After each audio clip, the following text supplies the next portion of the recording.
not so far away from comprehensive immigration reform. And if you want to take it that further step, I'll take the heat. I don't care. I don't care. I'll take all the heat you want to give me. That heat that Trump is talking about is likely to come from the very people who voted him into office, because the reforms he appeared to agree to are a long way from the kind of things he said on the campaign trail. Keith Bogue explains. Comprehensive means comprehensive. The White House reportedly wanted to show the president in charge, to push back against recent reports that he's not up to the job.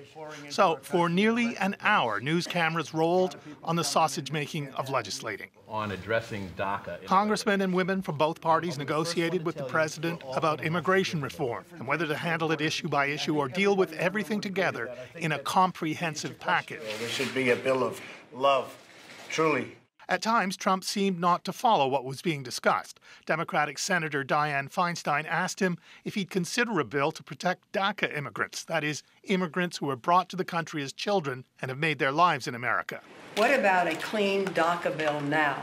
She meant, would Trump agree to a no-strings-attached deal on DACA that didn't include funding for a border wall, and then negotiate that and other things later? That's basically what Dick is saying. We're going to come out with DACA, we're going to do DACA, and then we can start immediately on the phase 2, which would be comprehensive. Would you be agreeable to that? Yeah, I would like to do that.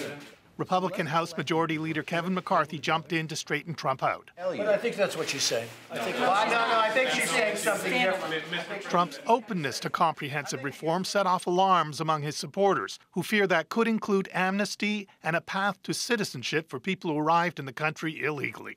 Breitbart columnist Ann Coulter tweeted that nothing Michael Wolff could say about Donald Trump has hurt him as much as the DACA love fest right now. Michael Wolff wrote the book Fire and Fury that has people questioning Trump's fitness for office. Trump said that he'd sign any immigration bill that landed on his desk.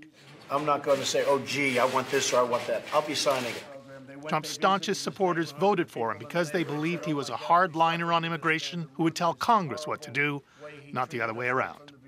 Keith Bogue, CBC News, Washington.